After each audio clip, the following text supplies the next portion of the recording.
اسی طرح اسلامک تقریر سننے کے لیے میرے یوٹیوب چینل دعوت اسلام کو سبسکرائب کریں اور نوٹیفیکیشن بیل آئیکن پریس کر السلام دیں علیکم تاکہ آپ ورحمۃ کے پاس اللہ وبرکاتہ۔ ڈائریکٹ میرے آنے والے ویڈیوز آپ تک پہنچیں۔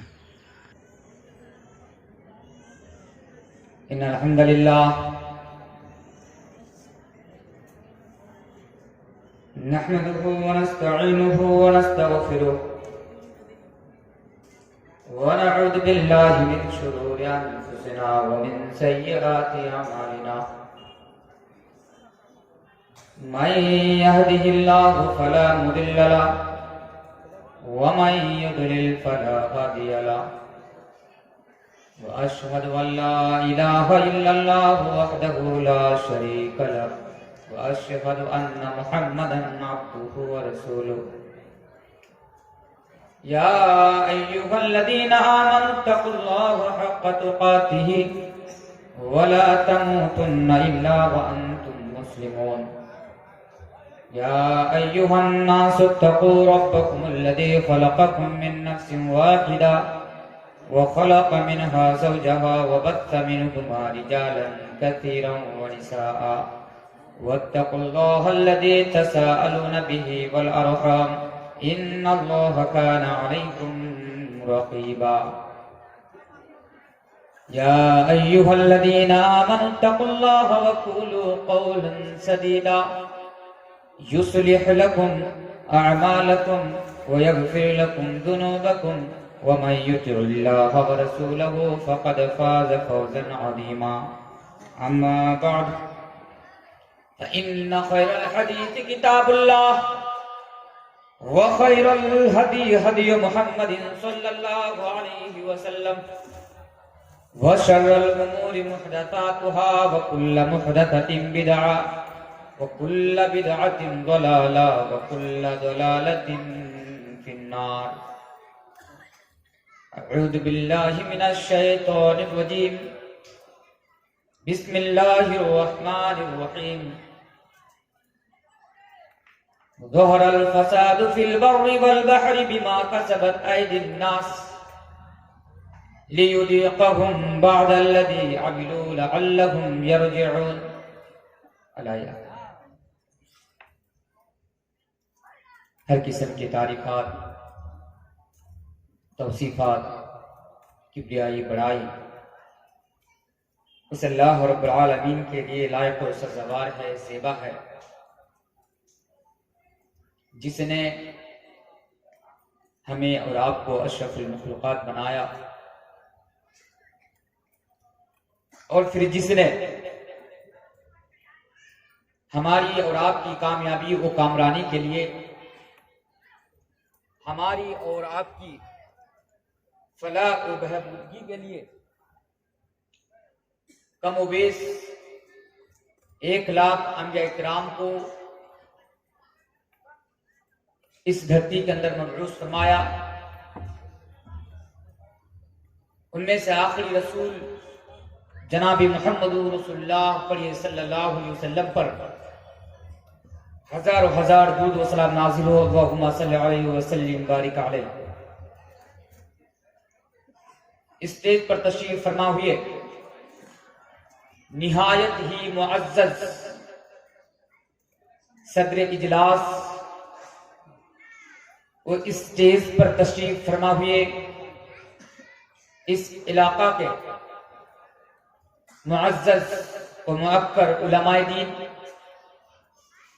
چاروں اطراف و اکناف سے آئے ہوئے بزرگوں، دینی و ملی بھائیوں، عزیز بچوں، اور ایک سائیڈ میں بیٹھی ہوئی میری مائیں اور بہنیں، یعنی خواتین اسلام، میں بلا تمہید آپ لوگوں کا یقین کی وقت برباد اور ضائع نہ کرتے ہوئے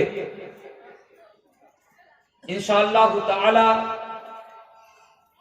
میں اپنے مقصد کے اور بڑھوں گا۔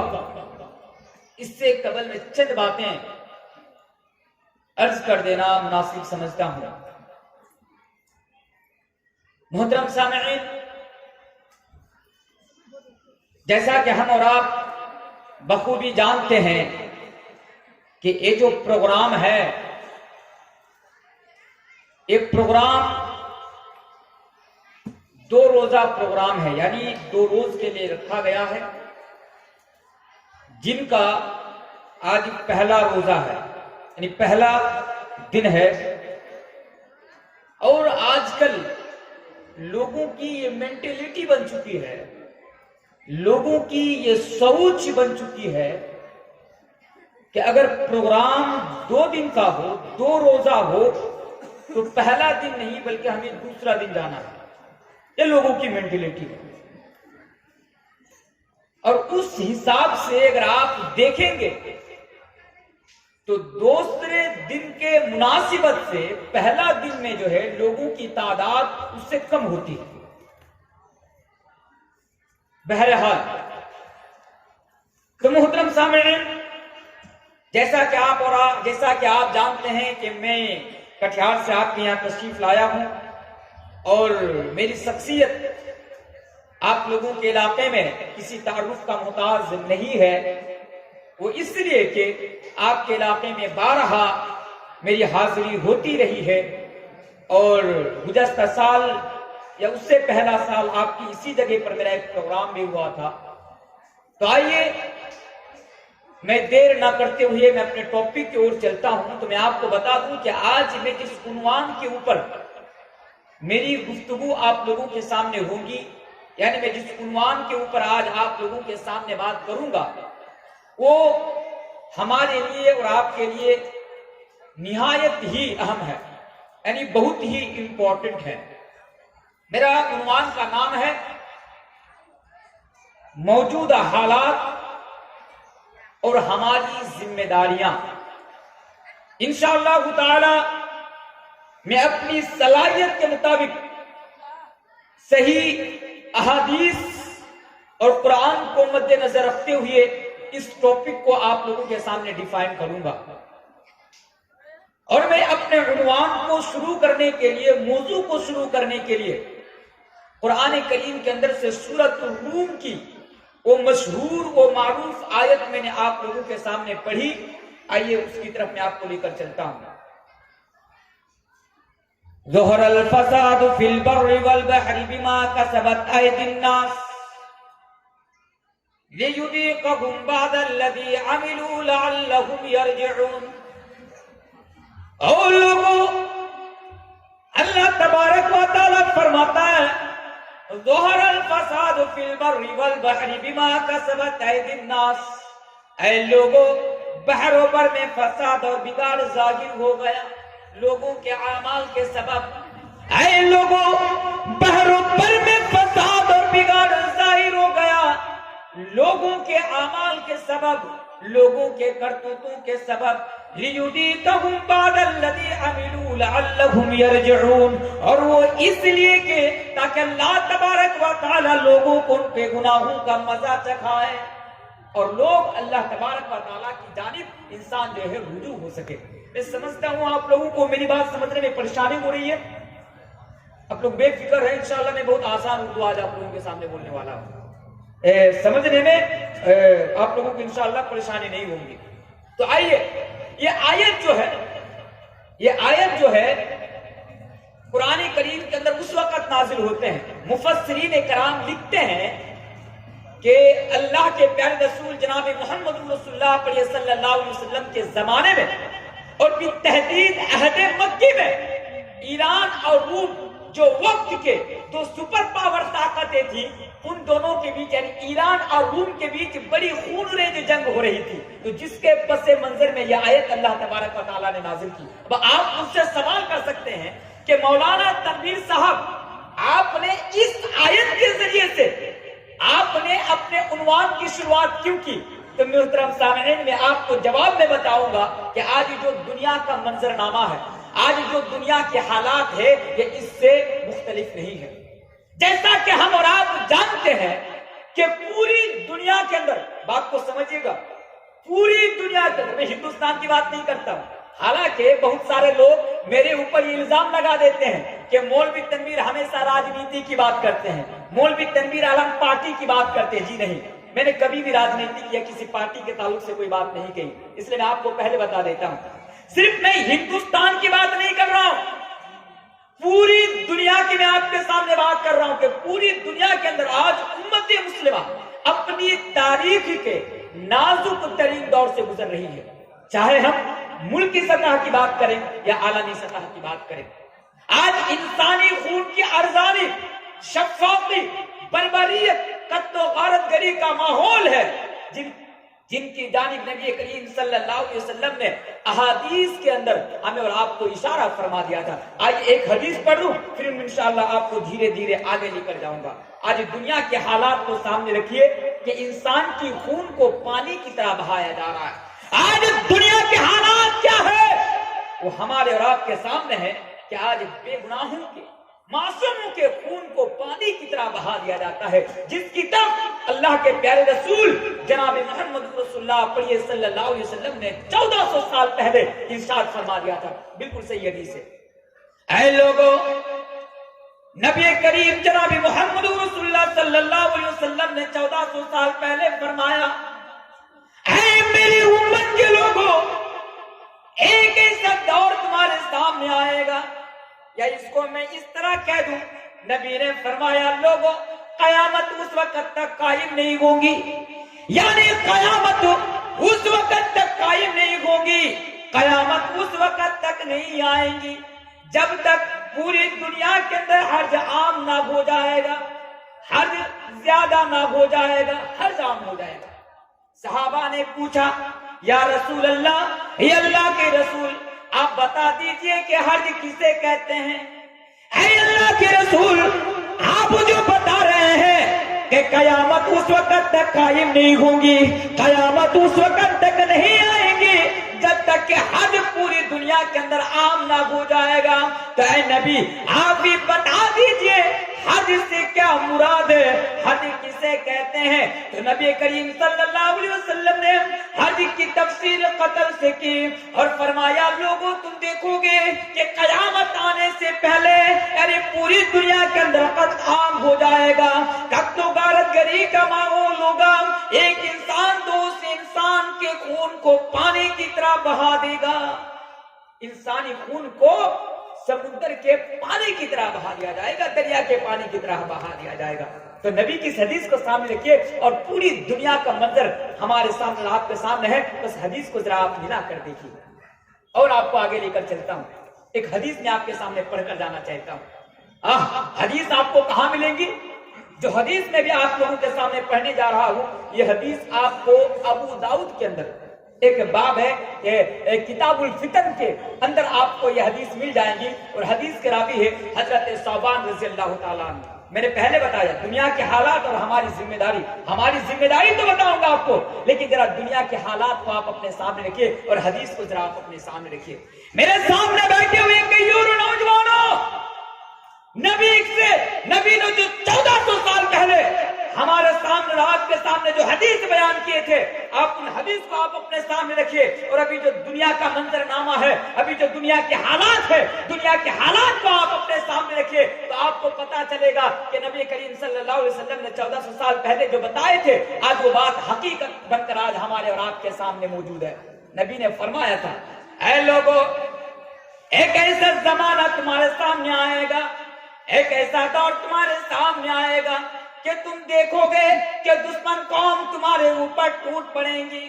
اے لوگوں، ایک ایسا زمانہ اور ایک ایسا دور تمہارے سامنے آئے گا کہ تم دیکھو گے کہ دشمن قوم تمہارے اوپر ٹوٹ پڑیں گے، بالکل ویسے جس طرح بھوکے لوگ دسترخوانوں کے اوپر ٹوٹ پڑتے ہیں۔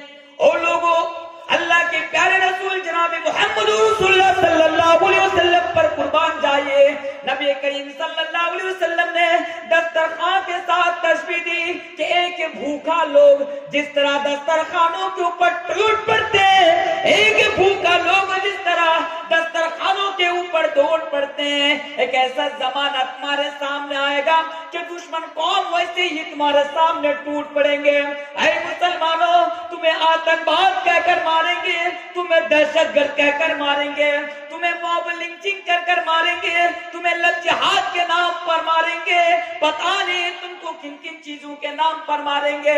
پر اللہ کے نبی نے 1400 سال پہلے اشارہ کر دیا تھا کہ دشمن قوم تمہارے اوپر ٹوٹ پڑیں گے۔ صحابہ نے پوچھا یا اللہ کے رسول، جب دشمن قوم ہمارے اوپر ٹوٹ پڑیں گی، جب دشمن ہمیں کبھی گائے کے نام پر، لب جہاد کے نام پر ہمارے اوپر ظلم کریں گے، اس وقت کیا مسلمانوں کی تعداد کم ہوگی؟ یعنی جب دشمن ہمارے اوپر ٹوٹ پڑیں گے، ہمارے اوپر ظلم کریں گے، ہمارے اوپر اتیاچار کریں گے، کیا اس وقت آپ کے ماننے والے لوگوں کی تعداد کم ہوں گے؟ کیا اس وقت اسلام کے ماننے والے لوگوں کی تعداد کم ہوں گے؟ کیا اس وقت مسلمانوں کی تعداد کم ہوں گے؟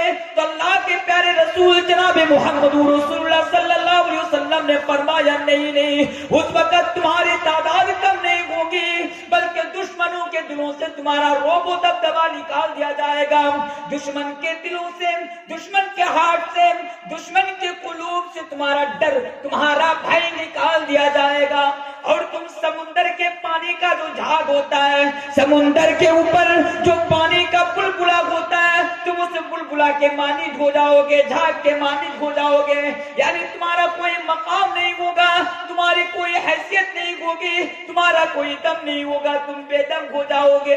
نبی نے فرمایا ایسا کب ہوگا اے مسلمانوں، اے بھارت کے مسلمانوں، ایسا کب ہوگا؟ نبی کریم صلی اللہ علیہ وسلم نے 1400 سال پہلے فرمایا جب تمہارے اندر وہن نام کی بیماری پیدا ہو جائے گی، جب وہن نام کی بیماری پیدا ہو جائے گی۔ اللہ اکبر، ذرا سمجھنے کی کوشش کیجئے حدیث کو۔ دشمن تم کو ماریں گے، تمہارے اوپر ٹوٹ پڑیں گے۔ بہت سارے لوگ کہتے ہیں ابھی بی جے پی کی سرکار ہے، ان کی سرکار نہ ہو حالات بدل جائے گی، انشاءاللہ وہ چیز بھی میں آپ کو بتاؤں گا حدیث سے آپ کو۔ بہت سارے لوگ بنگلہ میں بھی بولتے ہیں، کیا بولتے ہیں کہ اب ایک ڈائلوگ چل رہا ہے نا، کھالا ہوبے، لوگ کیا بول رہے ہیں؟ کھالا ہوبے۔ کھیلنے کا آپ کو بڑا شوق ہے نا، چلیے آج حدیث سے میں آپ کو ثابت کر کے جاؤں گا کہ میدان میں اترنے سے پہلے اپنی جگہ درست کر لو۔ کھیلنے کے لیے میدان میں اترنے سے پہلے تم اپنی جگہ کو ٹھیک کر لو، ورنہ لنگی کھول کر کدھر سے بھاگو گے راستہ نہیں ملے گا جب کل میدان میں اترو گے۔ انشاءاللہ میں حدیث سے آپ کو بتا کر جاؤں گا، ثابت کر کے میں آج جاؤں گا آپ کے سامنے۔ تو نبی نے فرمایا کہ دشمن قوم کب تمہارے اوپر ٹوٹ پڑے گی، یعنی تم ظلم و ستم کے شکار کب ہوگے؟ جب تمہارے اندر وہن نام کی بیماری پیدا ہو جائے گی۔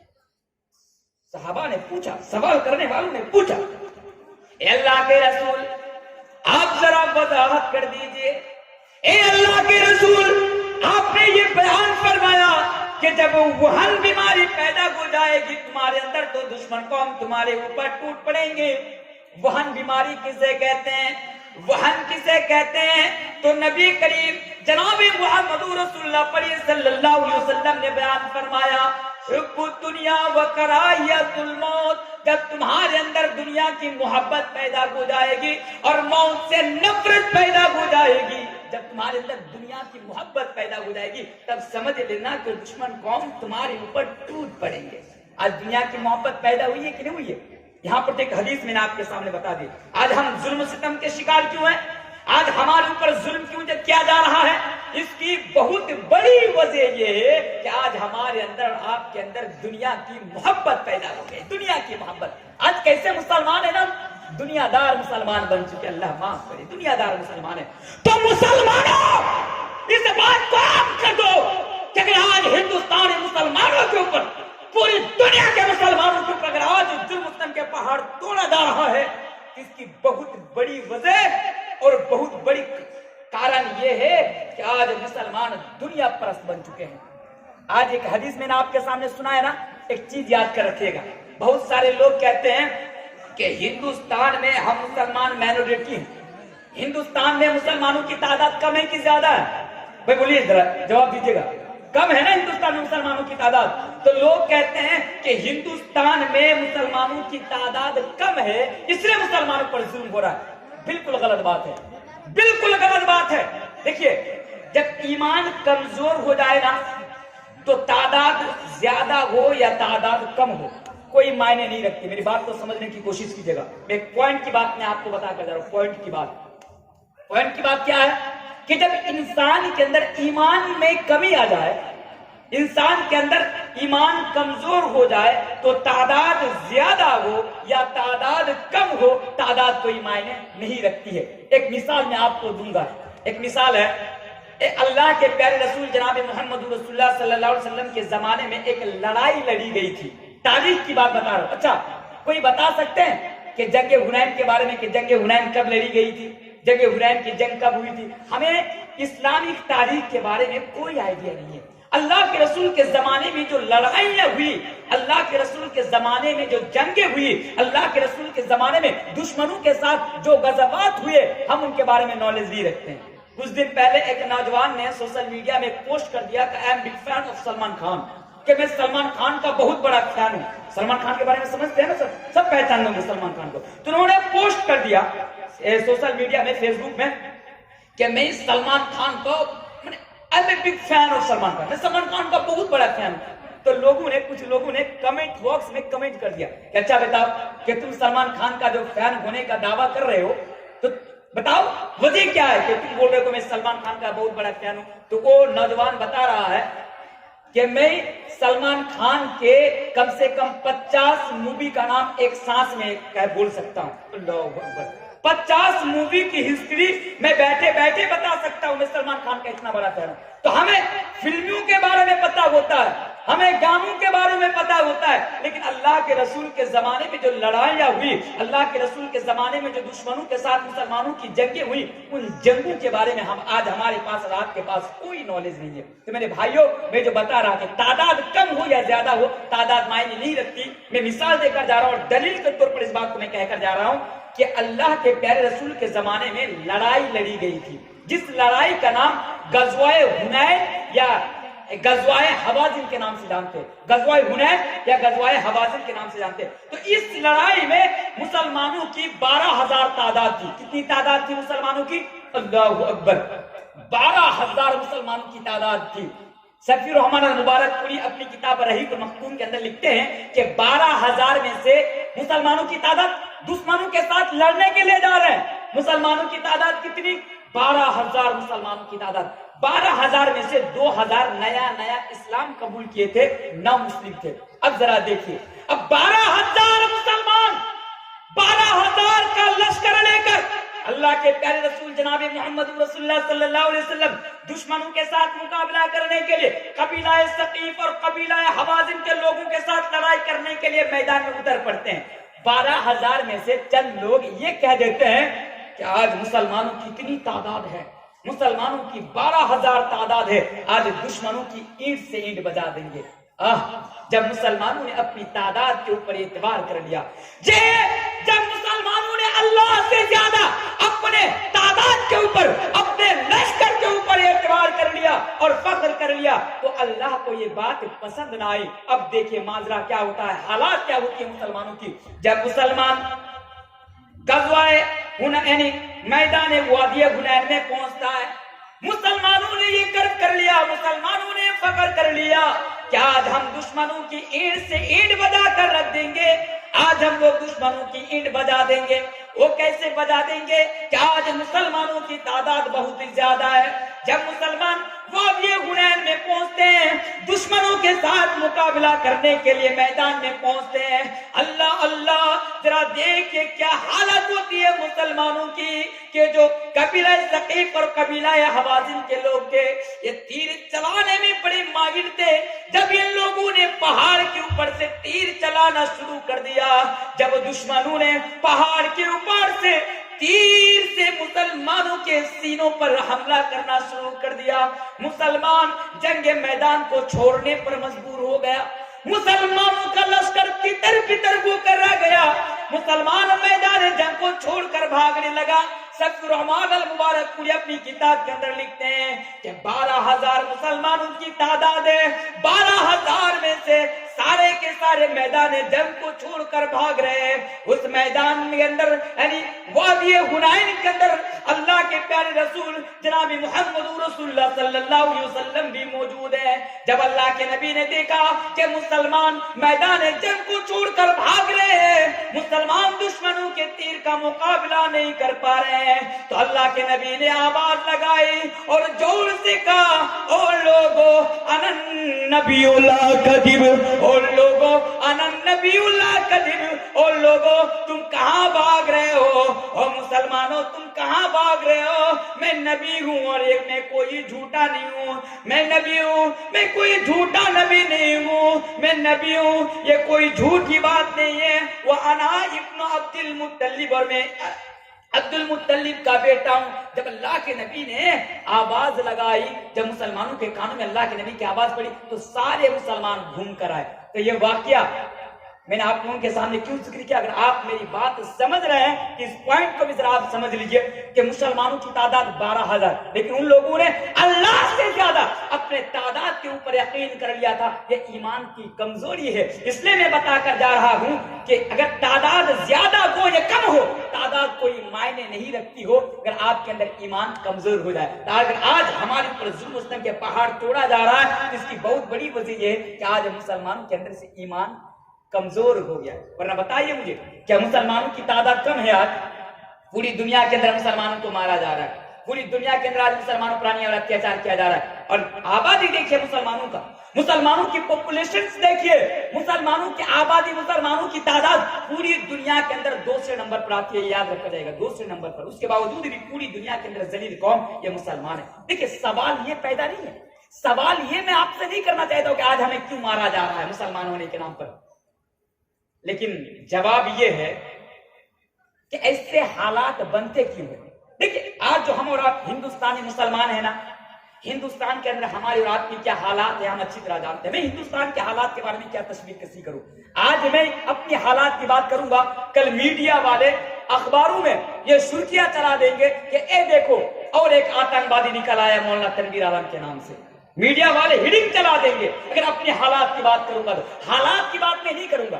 آج ہمارے ہندوستان کے اندر آج مسلمانوں کے حالات، ہماری حالات دن بدن بگڑتی جا رہی ہے۔ وہی ہندوستان جس کو آزاد کرانے کے لیے سینکڑوں مسلمانوں نے اپنی جانوں کا نذرانہ پیش کیا، وہی ہندوستان جس ہندوستان کو مسلمانوں نے سجایا، جس ہندوستان کو مسلمانوں نے سنوارا، جس ہندوستان کو مسلمانوں نے جامع مسجد کی پاکی دی، جس ہندوستان کو مسلمانوں نے لال قلعہ کی مضبوطی دی، جس ہندوستان کو مسلمانوں نے قطب مینار کی بلندی دی، جس ہندوستان کو مسلمانوں نے اپنے خون سے سجایا اور سنوارا، آج اسی ہندوستان کے اندر مسلمانوں کے حالات کیا ہے؟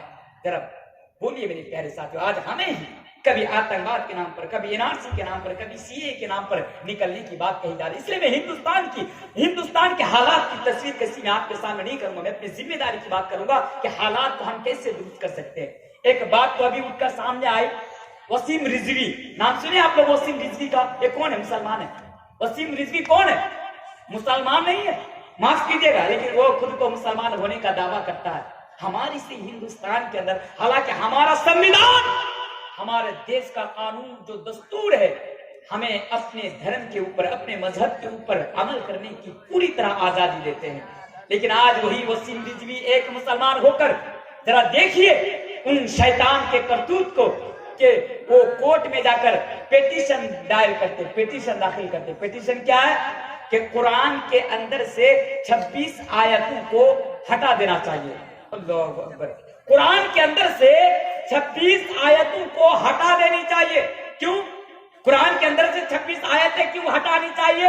وسیم رضوی جو دلال ہے وہ اپنے آقاؤں کو خوش کرنے کے لیے کہتا ہے کہ قرآن کے اندر جو 26 آیتیں ہیں، یہ جو آیتیں ہیں مسلمانوں کو آتنکواد کے لیے ابھارتی ہے، یہ آیتیں مسلمانوں کو آتنکواد بناتی ہے، یہ آیتیں مسلمانوں کو دہشت گردی کی تعلیم دیتی ہے، اس لیے قرآن کے اندر سے یہ 26 آیتیں ہٹا دینی چاہیے۔ اب مجھے بتائیے، وسیم رضوی نے یہ پیٹیشن داخل کیا کورٹ کے اندر، اب آپ مجھے بتائیے کیا کورٹ کے اندر سے کوئی قرآن کے آیت کو ہٹا سکتا ہے؟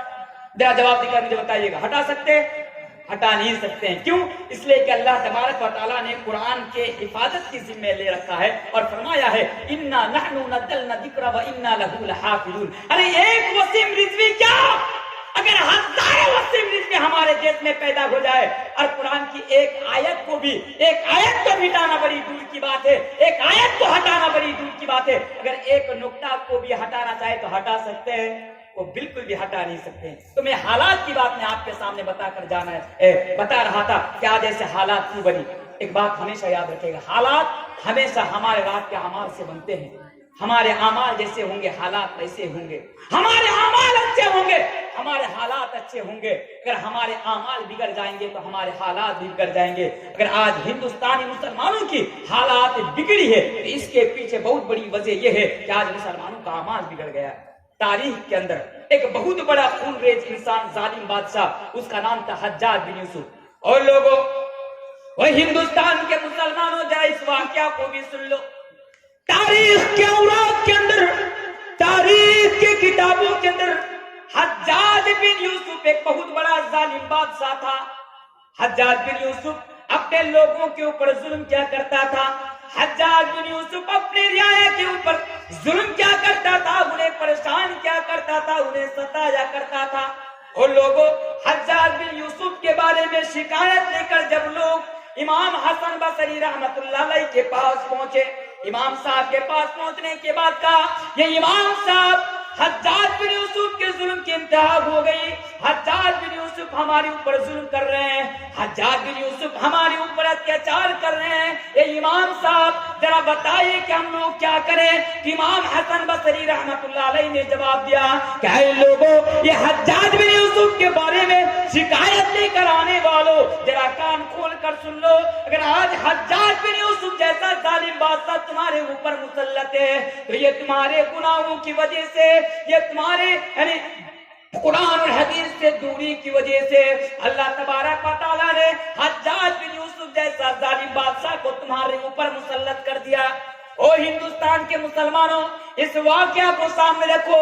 اور آج جو ہمارے اوپر، ہمارے دیش کے اندر جو بادشاہ ہے، ہمارے دیش کی جو سرکار ہے، میں نام نہیں لوں گا، حالانکہ ہمارے دیش کا سنویدھان، ہمارے دیش کا قانون ہمیں نام لینے کا رائٹ دیتا ہے، ہمیں نام لینے کا ادھیکار دیتا ہے.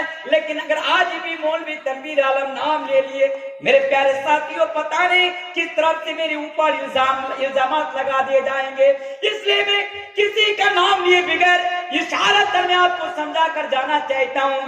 امام حسن بصری رحمت اللہ علیہ شکایت لے کر آنے والے لوگوں سے کہا کہ آج حجاج بن یوسف جیسا ظالم بادشاہ تمہارے اوپر مسلط ہے تو یہ تمہارے گناہوں کا سبب ہے. اور اے بھارت کے مسلمانوں، آج مولوی تنویر عالم جو سہتی پور کی سرزمین پر بیٹھ کر یہ کہہ کر جا رہا ہے، اے بھارت کے مسلمانوں، اگر آج چائے والا جیسا ظالم انسان اگر آج ہمارے اوپر اور آپ کے اوپر مسلط ہے تو یہ ہندوستانی مسلمانوں کے گناہوں کی وجہ سے. اگر آج یہ ظالم بادشاہ، یہ ظالم لوگ جو آئے دن نہایت لوگوں کے اوپر ظلم کرتے ہیں، اپنے دیش کے رہنے والے مسلمانوں کے اوپر ظلم کرتے ہیں، اگر ایسا ظالم لوگ اگر آج ہمارے اوپر آپ کے اوپر مسلط ہے تو یہ ہمارے اور آپ کے گناہوں کے سبب مسلط ہے.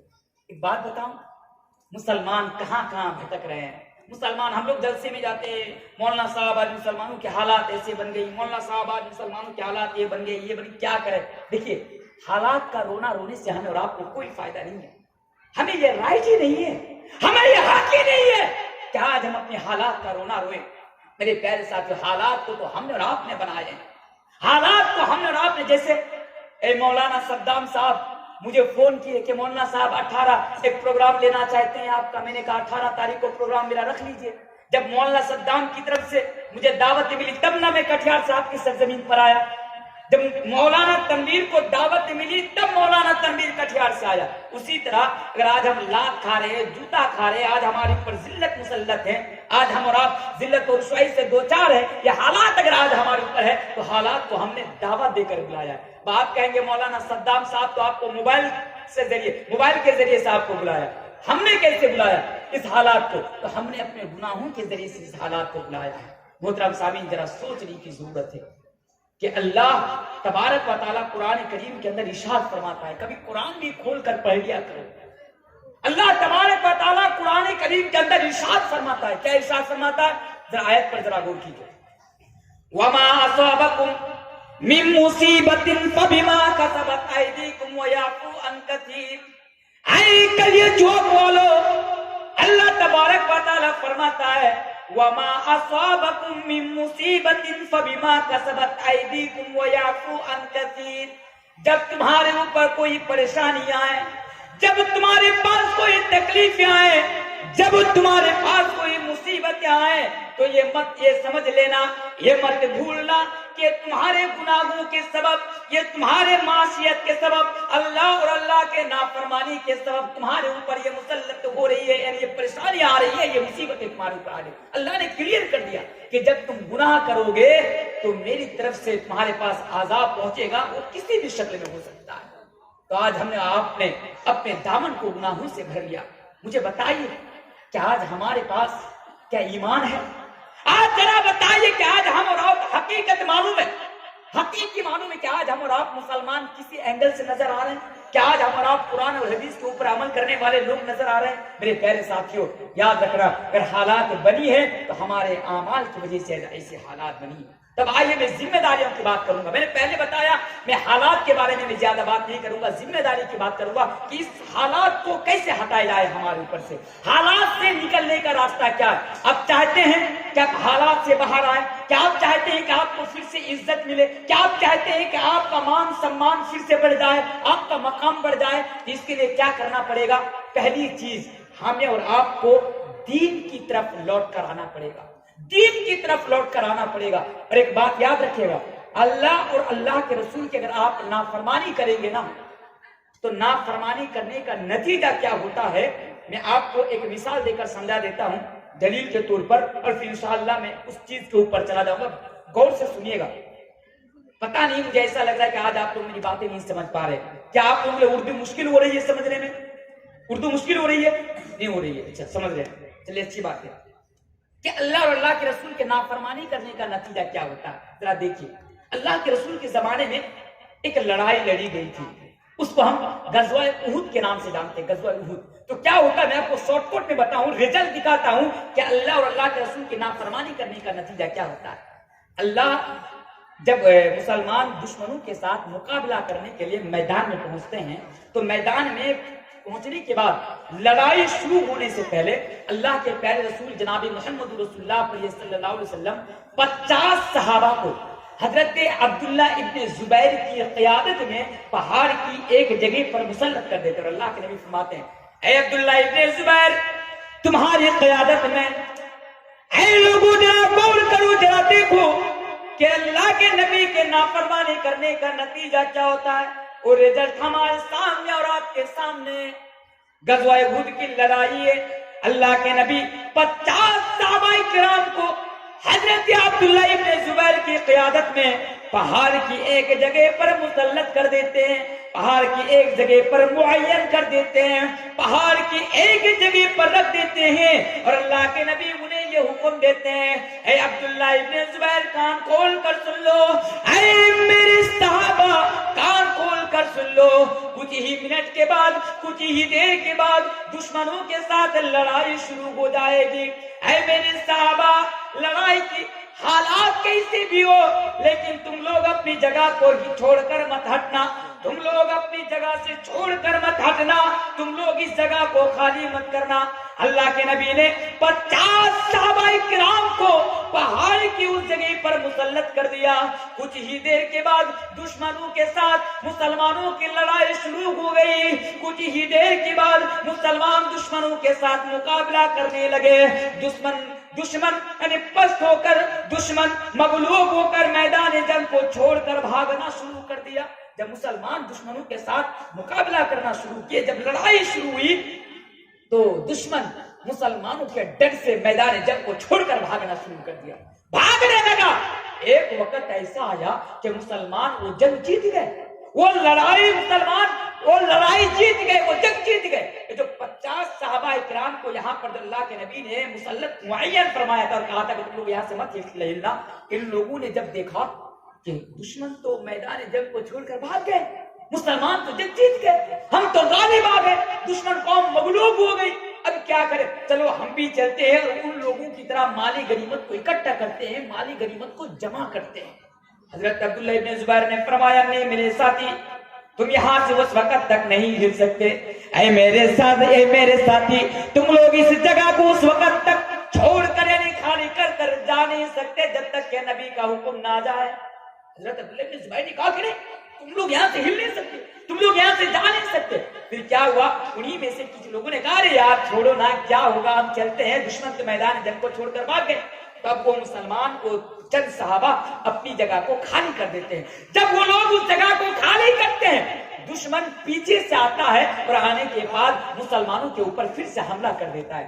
پتا کیا چلتا ہے کہ وہی دشمن جو جنگ کو ہار گیا تھا, جب ان صحابہ نے اللہ کے رسول کی نافرمانی کی, جب ان مسلمانوں نے اللہ کے رسول کی نافرمانی کی اور جگہ کو خالی کر کے وہاں سے نکل گیا, وہی دشمن قوم پھر پیچھے سے آئے اور مسلمانوں کے اوپر حملہ کر دیا. بہت سارے مسلمان اس جنگ میں شہید ہو گئے اور اللہ کے پیارے رسول جناب محمد رسول اللہ صلی اللہ علیہ وسلم کا دندان مبارک بھی اسی جنگ میں شہید ہو گیا.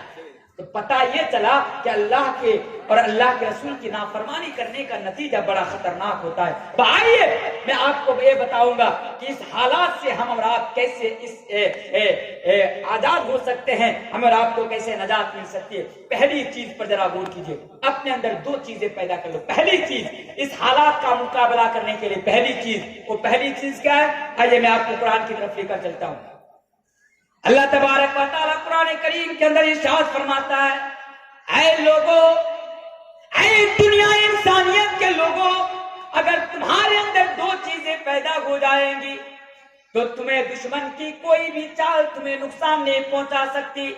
اللہ تبارک و تعالیٰ فرماتا ہے وَإِن تَصْبِرُوا وَتَتَّقُوا لَا يَضُرُّكُمْ كَيْدُهُمْ شَيْئًا. او لوگو, اگر تمہارے اندر دو چیزیں پیدا ہو جائے گی, وہ کلیا چوک والو, اگر تمہارے اندر اگر دو چیزیں پیدا ہو جائے گی تو دشمن تمہارا نقصان نہیں کر سکتا, دشمن کی کوئی بھی چال تمہیں نقصان نہیں پہنچا سکتی. بس دو چیزیں, اگر دو چیزیں ہمارے اندر پیدا ہو جائے گی, اگر آپ لوگ دو چیز کو اپنے اندر پیدا کر لیجئے گا تو دشمن آپ کا کوئی نقصان نہیں کر سکتا, دشمن آپ کا کوئی بھی نقصان نہیں کر سکتا. ایک کون ہے؟ چائے والے, پان والے, گائے موتر پینے والے, یہ کون لوگ ہیں؟ ان کی حیثیت کیا, ان کا مزاج کیا؟ کوئی نہیں, یہ آپ کا کوئی نقصان کر ہی نہیں سکتے. اللہ تبارک و تعالیٰ کہہ رہے ہیں وَإِن تَصْبِرُوا وَتَتَّقُوا لَا يَضُرُّكُمْ كَيْدُهُمْ شَيْئًا. بس دو چیزیں اپنے اندر پیدا کر لو. آپ پیدا کریں گے نا وہ دو چیزیں اپنے اندر, بولے انشاءاللہ. پیدا کریں گے نا آپ اپنے اندر, بولے انشاءاللہ. بھئی انشاءاللہ تو بولو, عمل کرنا ہے نہ کرنا بات سی بات ہے, ابھی تو بولو انشاءاللہ. تو دو چیزیں پیدا کرنے کی ضرورت ہے. اگر دو چیزیں پیدا ہو جائیں گی تو کیا ہوگا؟ دشمن آپ کا کوئی نقصان نہیں کر سکتا. دو چیزیں بتاؤں گا, اس سے پہلا اور ایک چیز بتا دوں, اس حالات سے نجات ملنے کا راستہ کیا ہے. ایک حدیث میں آپ کے سامنے پڑھ کر چلا جاتا ہوں. حدیث میں بھی آپ لوگوں کے سامنے پڑھوں گا. اس حدیث کو آپ ابو داؤد کے اندر دیکھ سکتے ہیں. ابو داؤد کتاب البیوع کی حدیث ہے. حدیث بڑی پیاری ہے, حدیث بڑی زبردست ہے. حدیث پر ذرا غور کیجیے. دو چیزیں بتاؤں گا, پر اس چیز کو میں آپ لوگوں کے سامنے بتا دوں, ذرا اس کو میں ڈیفائن کر دوں. اللہ کے پیارے رسول جناب محمد رسول اللہ صلی اللہ علیہ وسلم بیان فرماتے ہیں اذا تبايعتم بالعنا واخذتم اذناب البقر ورديتم بالزرع وتركتم الجهاد وسلط الله عليكم ذلا لا ينزعه حتى ترجعوا الى دينكم. حدیث میں نے اسی طرح آپ کے سامنے پڑھ دی جس طرح ابو داؤد کے اندر آئی ہے. حدیث کیا ہے؟ نبی فرماتے ہیں کہ اذا تبايعتم بالعنا واخذتم اذناب البقر ورديتم بالزرع وتركتم الجهاد وسلط الله عليكم ذلا لا ينزعه حتى ترجعوا الى دينكم. نبی فرماتے ہیں جب تم بیع اینا کرنے لگو گے, بیع اینا یعنی دھوکہ دری کا کاروبار شروع کر دو گے, اپنے بزنس کے اندر بے ایمانی شروع کر دو گے, دھوکہ دری شروع کر دو گے. اور اللہ کے نبی نے بیان فرمایا جب تم گائے کے دم کو مضبوطی کے ساتھ تھام کر پکڑ کر بیٹھ جاؤ گے, وَتَرَكْتُمُ وَرَضِيتُمْ بِالزَّرْعِ اور کھیتی باڑی سے راضی ہو جاؤ گے, فصل سے راضی ہو جاؤ گے, دنیا کے ساز و سامان سے راضی ہو جاؤ گے, دنیا کے متاع سے راضی ہو جاؤ گے.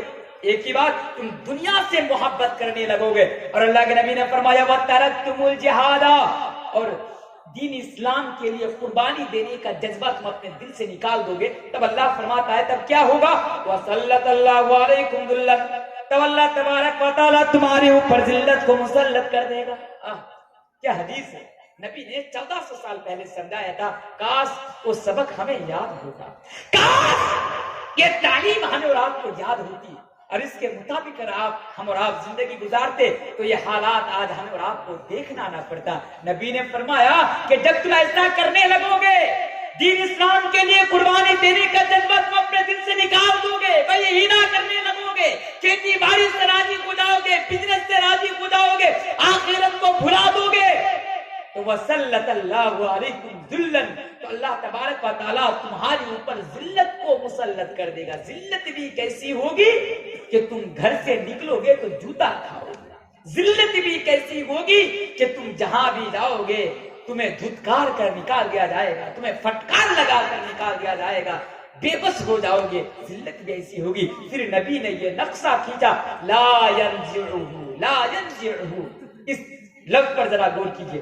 بہت سارے لوگ دیکھیں، میں پہلے بتایا میں کسی راجنیتی پارٹی سے تعلق نہیں رکھتا ہوں، یہ مت سوچنا کہ مولانا تنویر عالم کسی پارٹی کا کرایہ کیا ہوا مولوی ہے، نہیں، میں کسی پارٹی کا کرایہ دار کوئی مولوی نہیں ہوں، اس لیے میں راجنیتی کی بات نہیں کرتا، میں آپ کے حالات کی بات کرتا۔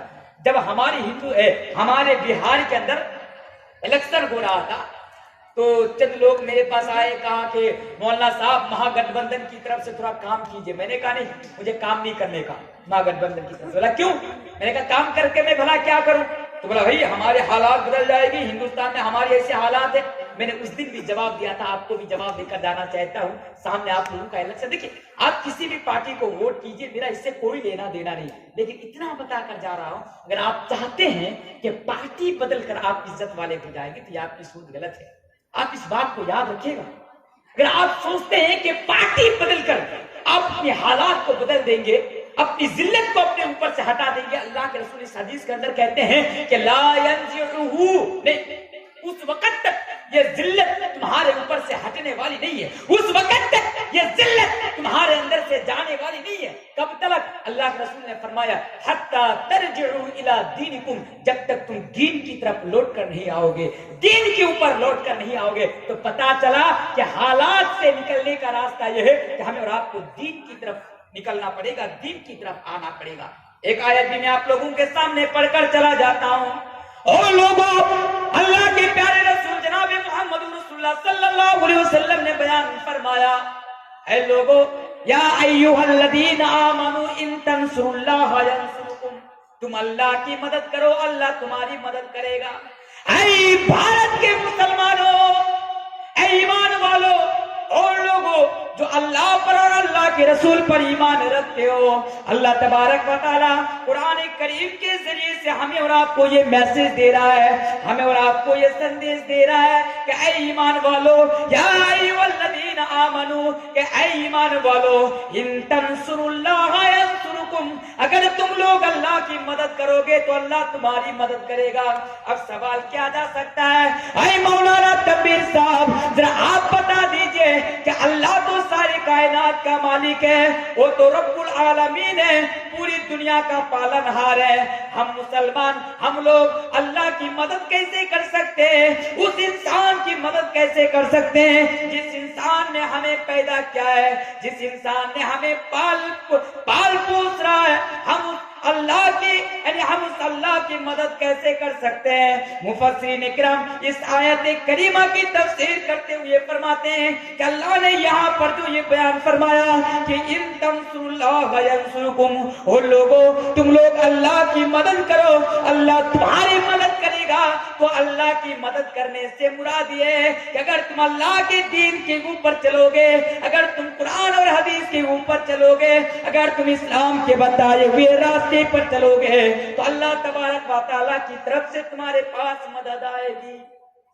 اللہ تبارک و تعالیٰ فرماتا ہے کہ تم اگر دین کے اوپر چلو گے تو میری طرف سے مدد آئے گی۔ لیکن ذرا دیکھیں اللہ کی مدد آ رہی ہے نا، مسلمانوں کو بے رحمی اور بے دردی کے ساتھ مسلمانوں کو مارا جا رہا ہے، مسلمانوں پر ظلم کیا جا رہا ہے، لیکن اللہ کی طرف سے کوئی مدد نہیں آ رہی ہے، اللہ کی طرف سے کوئی سہایتا نہیں آ رہی ہے، اللہ کی طرف سے کوئی ہیلپ نہیں آ رہی ہے۔ کیوں نہیں آ رہی ہے؟ بہت بڑی وجہ یہ ہے، وہ اس لیے نہیں آ رہی ہے کیونکہ آج ہم اور آپ نے دین اسلام کو چھوڑ دیا، آج ہم نے قرآن اور حدیث سے کوسوں دور آج ہم اور آپ آ گئے۔ تو پہلی چیز کیا پتا چلا کہ عزت پانے کے لیے اور ذلت سے نکلنے کے لیے پہلا راستہ یہ ہے کہ ہمیں اور آپ کو دین کی طرف پلٹ کر آنا ہوگا۔ محترم سامعین، میں بہت جلد بازی میں اپنے موضوع کو ڈیفائن کرنے کی کوشش کروں گا، کیونکہ مجھے تقریر کرنے کے لیے جو ماحول چاہیے ہوتا نا، یقین مانیے میں کلیا چوک میں کم سے کم 7 سال سے پروگرام کر رہا ہوں۔ 7 سال سے میں کلیا چوک کی سرزمین پر میں پروگرام کر رہا ہوں، اور یقین مانیے ہر سال میں کم سے کم 15 سے 20 پروگرام میں صرف کلیا چوک میں کرتا ہوں۔ مجھے ہر جگہ ماحول ملا ہے، لیکن پتا نہیں جب میں آپ کے یہاں پہ آتا ہوں تو مجھے وہ ماحول نہیں ملتا ہے جو ماحول مولوی تنویر عالم کو دوسری جگہ پہ ملتا ہے، یا تقریر کرنے کے لیے جو ماحول مجھے چاہیے ہوتا ہے۔ بہرحال کچھ بھی بات ہو، آئیے میں اپنی تقریر کو بڑے شارٹ کٹ میں آپ کے سامنے آج ڈیفائن کروں گا اپنے عنوان کو۔ آئیے وہ 2 چیز میں آپ کے سامنے بتا کر چلا جاتا ہوں۔ وہ 2 چیز کیا ہے؟ وہ 2 چیز یہ ہے جو میں نے پہلے بتایا کہ اپنے اندر پیدا کر 2 چیز۔ اے لوگوں، تم 2 چیز کو اپنے اندر پیدا کر لو، اگر 2 چیز تمہارے اندر پیدا ہو جائے گی، دوسری چیز لا یضرکم کیدہم شیئا، تو دشمن تمہارا نقصان نہیں کر سکتا ہے، دشمن کی کوئی بھی چال تمہیں نقصان نہیں پہنچا سکتی۔ 2 چیز کیا؟ وَإِن تَصْبِرُوا وَتَتَّقُوا، ایک صبر اور ایک ہے تقوی۔ اچھا صبر کسے کہتے ہیں آپ جانتے ہیں؟ ایک آدمی مجھے ہاتھ اٹھا کر بتائیے صبر کسے کہتے ہیں؟ صبر، اللہ کہتا ہے کہ تم اپنے اندر صبر پیدا کر لو، تقوی پیدا کر لو۔ اگر یہ صبر پیدا ہو جائے گی، تقوی پیدا ہو جائے گا، تو لا یضرکم کیدہم شیئا، تو دشمن تمہارا نقصان نہیں کر سکتا۔ صبر کسے کہتے ہیں؟ ایک آدمی مجھے بتائیے ہاتھ اٹھا کر، صبر نہیں جانتے؟ اچھا جانتے ہیں۔ صبر یہ ہے نا، باپ مر گیا بیٹا رو رہا ہے، بیوی مر گئی شوہر رو رہا ہے، اب لوگ آ کے کہہ رہے بھائی خاموش ہو جا، رو کر کوئی فائدہ نہیں، اللہ نے دیا تھا اللہ نے لے لیا، صبر کر لے۔ یہ صبر ہے نا، یہی صبر ہے نا؟ ہاں یہ صبر ہے، لیکن یاد رکھیے گا اللہ فرماتا ہے کہ صبر پیدا کر لو۔ صرف یہی صبر نہیں کہ مر گیا صبر کر لیے، رونا بند کر دیے، نہیں یہ صبر نہیں، یہ بھی صبر ہے، لیکن صبر کا معنی صرف یہ نہیں ہے۔ صبر 3 چیزوں کا نام ہے، یاد رکھیے گا، آپ کے علم میں اضافہ ہو جائے گا، آپ کے نالج میں اضافہ ہو جائے گا۔ صبر 3 چیزوں کا نام ہے، اور اللہ فرماتا ہے تم اپنے اندر صبر پیدا کر لو، اگر صبر پیدا ہو جائے گی تو لا یضرکم کیدہم شیئا، تو دشمن تمہارا نقصان نہیں کر سکتا۔ صبر کتنے چیزوں کا نام ہے؟ صبر 3 چیزوں کا نام ہے۔ پہلی چیز، حالات کیسی بھی ہو، سچویشن کیسا بھی ہو، اپنے ایمان کے ساتھ کمپرمائز مت کرنا، اسے صبر کہتے ہیں۔ صبر کسے کہتے ہیں؟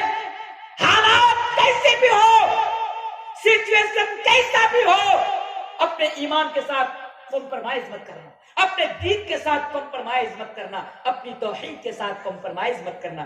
ادھارن دے کر جاؤں، ہمارے ہندوستان کی جو حالات ہے، ایک بابا ہے، بابا کا نام کیا ہے میں نام بھول رہا ہوں، لیکن دیکھیں گے ان کو دکھنے میں تھوڑا بندر جیسا لگتا ہے، ہاں آدتیہ ناتھ یوگی جی، نام لے کر بول کے جا رہا ہوں۔ انہوں نے مسلمانوں کے بارے میں ایک بات کہا تھا، اور انہی کا ایک ہے نام بھی کیا ان کا مہاراج ٹائپ کا نام ہے، نام جانتا ہوں لیکن منگا نہیں سارا سمجھے۔ انہوں نے کہا تھا اگر ہندوستان میں رہنا ہوگا تو ہر مسلمان کو ہندو بن کر رہنا ہوگا، یہ بات انہوں نے کہا تھا۔ اس لیے آج میں یہ بات کہہ کر جا رہا ہوں، میں نفرت کی بات نہیں کروں، یاد رکھیے گا، میں اس لیے کہہ کر جا رہا ہوں کہ حالات کیسی بھی اپنی ایمان کے ساتھ کمپرمائز مت کرنا۔ ان لوگوں سے کہہ دینا جو لوگ کہتے ہیں کہ اگر رہنا ہوگا تو اللہ کو چھوڑ کر غیر اللہ کے سامنے سجدہ کرنا ہوگا، اگر رہنا ہوگا تو ہمارے معبودوں کے سامنے جا کر سجدہ کرنا ہوگا، ان لوگوں سے جا کر کہہ دینا کہ ہم مسلمان جب تک زندہ رہیں گے ایک اللہ کی عبادت کریں گے، اللہ کے علاوہ کسی کی عبادت نہیں کریں گے جب تک زندہ رہیں گے۔ اگر ہم مسلمانوں نے یہ کہ اگر گردن جھکے گی تو صرف اللہ کے سامنے جھکے گی، اللہ کے علاوہ کسی کے سامنے نہیں جھکے گی، بولے انشاءاللہ انشاءاللہ انشاءاللہ۔ یہ صبر ہے، حالات کیسی بھی ہو۔ ذرا دیکھیے حضرت بلال حبشی رضی اللہ تعالیٰ عنہ، صبر کسے کہتے ہیں؟ حضرت بلال حبشی رضی اللہ تعالیٰ عنہ ہم جیسے آپ جیسے مسلمانوں کو سمجھا رہے ہیں۔ کبھی راجستھان گئے ہیں آپ؟ کبھی راجستھان گئے ہیں؟ دیکھیے میں ایک مرتبہ راجستھان پروگرام کے لیے گیا تھا لاک ڈاؤن سے پہلے، تو بڑی دھوپ تھی، تو جب میں پروگرام کے لیے میں راجستھان میں گیا تو وہاں کے کمیٹی میرے پاس آئے اور کہا کہ مولانا صاحب آپ تو پہلی بار راجستھان آئے ہیں، چلیے میں آپ کو گھمانے کے لیے لے کے چلتا ہوں۔ تو مجھے ریگستان میں گھمانے کے لیے لے کر گئے. ریگستان میں صرف چاروں طرف بالی ہی بالی ہے, چاروں طرف ریگستان ہے, صرف بالی ہی بالی نظر آ رہے چاروں طرف. مجھے لے کر گئے. لے کر جانے کے بعد ان لوگوں نے کہا کہ مولانا صاحب اگر آپ بالی کی یعنی گرمی کو اگر محسوس کرنا چاہتے ہیں, اگر تپش کو برداشت کرنا چاہتے ہیں, تو آپ پیر سے جوتا کھول کر خالی پیر زمین کے اوپر رکھے, بالی کے اوپر رکھے.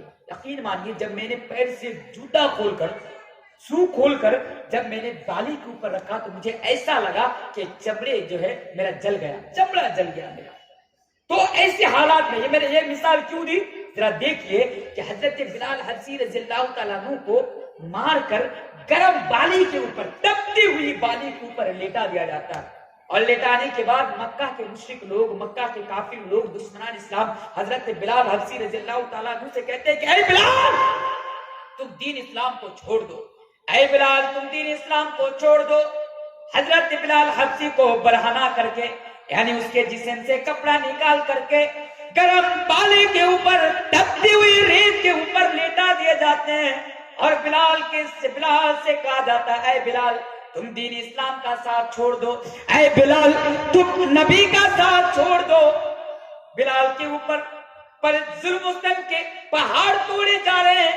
حضرت بلال حبشی کا یعنی جو چمڑا ہے وہ گرم کی وجہ سے, تپش کی وجہ سے جل رہا ہے. اس کے باوجود بھی حضرت بلال رضی اللہ تعالیٰ عنہ کی زبان سے آواز نکل رہی ہے اللہ احد اللہ احد اللہ احد. اور لوگوں ذرا دیکھو حضرت بلال حبشی رضی اللہ تعالیٰ عنہ صبر کسے کہتے ہیں, ہمیں اور آپ کو سمجھا رہے ہیں کہ حالات کتنے خطرناک ہیں.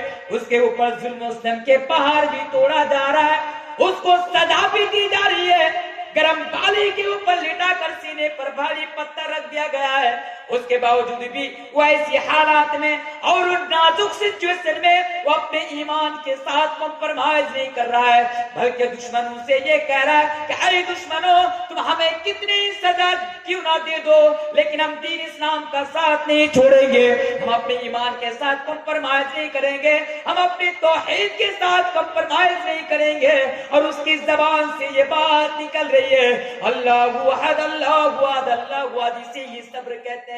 اے ہندوستانی مسلمانوں, اے کلیہ چوک کے مسلمانوں, یاد رکھنا تمہارے سامنے حالات کیسی بھی ہو, تمہارے سامنے سچویشن کیسا بھی ہو, لیکن تم اپنے دین کے ساتھ, اپنے ایمان کے ساتھ کبھی کمپرمائز مت کرنا.